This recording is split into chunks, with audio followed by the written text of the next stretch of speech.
कहना चाहता हूं, मेरी सेल मतलब बंद किसी भी टाइम हो सकती है, इसलिए मैं तुम्हारे साथ 2 मिनट बात करना चाहता हूं। तुम्हें क्या लगता है तुम्हारा ऐसा ही निकल सकता है इस बार? कितने बच्चों को ये मतलब अंदर से फील हो रहा है कि मैं ऐसा ही हो सकता हूं? कितने बच्चों को अंदर से आ रही है आवाज? यहां से पता है, जब मैंने एग्जाम दिया था यूपीएसआई 2017 का, तो मुझे एग्जाम में बैठे बैठे ये फील हो गया था कि मैं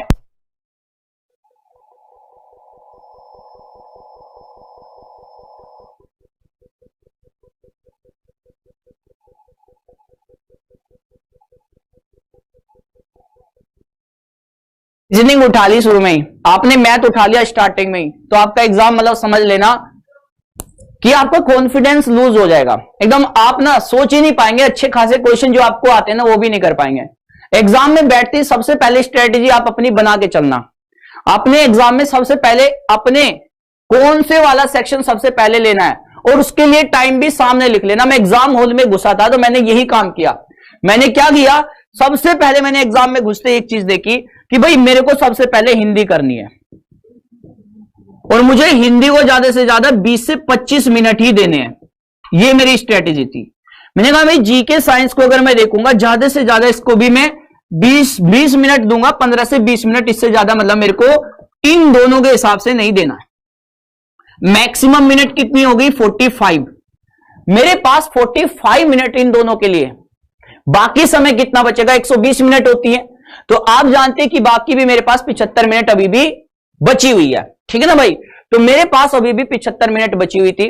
उसके हिसाब से देखा जाए तो मैंने रीजनिंग के लिए निकाला टाइम कि मैं इसके बाद में रीजनिंग को देखूंगा, और रीजनिंग के लिए मैं निकाल लेता हूं कम से कम 40 मिनट तो होनी चाहिए, 30 से 40 मिनट।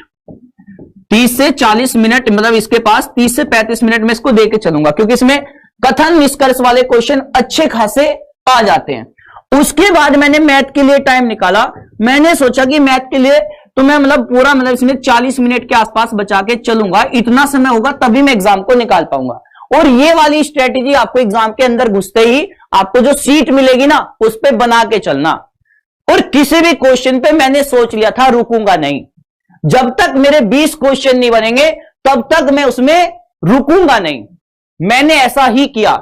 मैंने हिंदी को मात्र 20 से 25 मिनट के अंदर कर दिया। उसके बाद मैंने जीके साइंस में गया, और मुझे पता था मुझे आज आइंस्टीन बिल्कुल नहीं बनना है। जो आता है, जो नहीं आता छोड़ दिया, खत्म। उसके बाद उसको देखना ही नहीं है, उसको मुझे देखना ही नहीं है, मैंने तुरंत छोड़ दिया। मुझे पता नहीं होगा। मेरे को केवल 16 क्वेश्चन आते थे जीके साइंस में, ओनली 16 क्वेश्चन, और मेरे पास कितने क्वेश्चन बचे थे? 24। अब 24 में से मैं केवल तुक्के लगा सकता था। हकीकत है, मतलब कुछ भी ऐसा नहीं बताऊंगा जिसमें आपको मतलब मैं चाहता हूं कि आपको अगर कोई भी मोटिवेशन मिले तो चीज एकदम सही होनी चाहिए, एकदम फैक्ट होनी चाहिए। अब देखो मैं क्या करूं, क्योंकि मेरे को जीके साइंस बिल्कुल नहीं आती थी, और 7 दिन में कितना पढ़ सकता था मुझे पता ही नहीं था किस तरह से पेपर आएगा।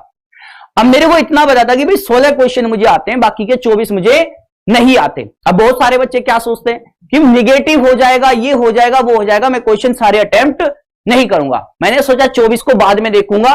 मतलब फिलहाल में इन 24 के हिसाब से कुछ 2-4 क्वेश्चन ऐसे भी थे जिसमें मुझे ऑप्शन के हिसाब से ये लग रहा था कि भाई इसका ये भी हो सकता है, ये भी। मैंने उसको मार्क एज रीड कर दिया। मार्क एज रीड मतलब इसको मैं बाद में देखूंगा और इसका आंसर टिक करूंगा। ऐसे करके मैं आगे बढ़ गया, और मैंने मतलब 15 से 20-25 मिनट लग गई इसमें, फिर भी मेरी 25 मिनट इसमें लगी गई। और मैंने इसमें से जितने भी क्वेश्चन बने 24 में से सारे के सारे मतलब जितने भी थे वो मेरे टोटली तुक्के थे। टोटली तुक्के 24 क्वेश्चन में, कुछ नहीं पता था, कुछ भी नहीं। मतलब 4-5 क्वेश्चन को कह सकता था कि इसमें हो सकता है। ठीक है ना भाई? तो ऐसे मैंने करके मतलब आगे बढ़ गया। उसके बाद मैंने क्या किया, उसके बाद मैं सीधे रीजनिंग पे पहुंचा, और मुझे पता था कि कथन निष्कर्ष वाले क्वेश्चन आंखों के सामने आएंगे। मैंने 1% भी कथन निष्कर्ष का क्वेश्चन को देखा तक नहीं। इतने बड़े बड़े कथन थे, पूरा पूरा का पूरा मतलब स्क्रॉल डाउन करना पड़ता था, पढ़ना पड़ता था। मैंने तुरंत छोड़ दिए। मैंने देखा कि मेरे 30 क्वेश्चन हुए हैं रीजनिंग में, और अभी भी 10 क्वेश्चन बचे हुए हैं, लेकिन मैंने उन 30 में से वही किया जो मुझे तुरंत आ रहा था। तुरंत आगे बढ़ गया, छोड़ के मैथ में गया। मैथ में आते ही मुझे जो भी क्वेश्चन नजर के सामने आया तुरंत कर दिया। मतलब पेन तक नहीं चला, और 20 से 25 मिनट में ही 30 क्वेश्चन हो गए थे। 20 से 25 मिनट में 30 क्वेश्चन, मतलब मैथ एकदम आसान। और उसी टाइम पे फील हुआ एग्जाम आज मेरे लिए बना है और मतलब मैं एग्जाम निकाल सकता हूं। मतलब अंदर से फील हो गया था कि आज मुझे कोई रोक नहीं सकता यूपीएसआई में। तो मैंने फिर उसके बाकी के जो 15 मिनट बची हुई थी, मतलब मेरे को 40 मिनट चाहिए थी, आगे की 40 मिनट में से भी मैंने 30 मिनट के आसपास में ही जो आगे के क्वेश्चन थे वो इतने आसान आए, जैसे मोड निकालना आ गया है ना। कुछ क्वेश्चन तो ऐसे लगे, बस एक क्वेश्चन ने 3 मिनट ली, वो थे डीआई का क्वेश्चन। डीआई के क्वेश्चन में मुझे टाइम लगा, बाकी 30 मिनट में 40 क्वेश्चन मैथ के खत्म ही हो गए थे। 20 मिनट में 30 तक पहुंच गया था और बाकी का कर दिया। मतलब एकदम आसान लग रहा था पेपर। और उसके बाद मेरे पास अभी भी टाइम बचा हुआ था, अभी भी मेरे पास 15 मिनट थी, कम से कम 15 से 20 मिनट आराम से बची हुई थी। फिर मैंने रीजनिंग पे गया और मैंने जो क्वेश्चन मुझसे नहीं बन रहे थे उनको किया। फिर भी मेरे 5 क्वेश्चन रह ही गए रीजनिंग में, मतलब तब भी पूरा मतलब नहीं हो पाया। तो इस स्ट्रेटेजी से मैंने काम किया और मैंने देखा कि भाई मेरा स्कोर इतना था कि अगर मैं फाइनल कट ऑफ में भी देखूंगा तो मेरा नंबर आ जाएगा बहुत ही बेहतरीन तरीके से। मतलब मेरे को अंदर से फील हो गया कि भाई साहब आज मैं कुछ कर सकता हूं। लेकिन आपका सबसे बड़ी पता है क्या बात है, एग्जाम में आपको कितनी नॉलेज है इस बात से कोई मतलब नहीं। एग्जाम में कितने कम समय में आप कितना ज्यादा करोगे ये डिपेंड करता है। और उसके लिए भी जरूरी है कि आपने कौन से सेक्शन को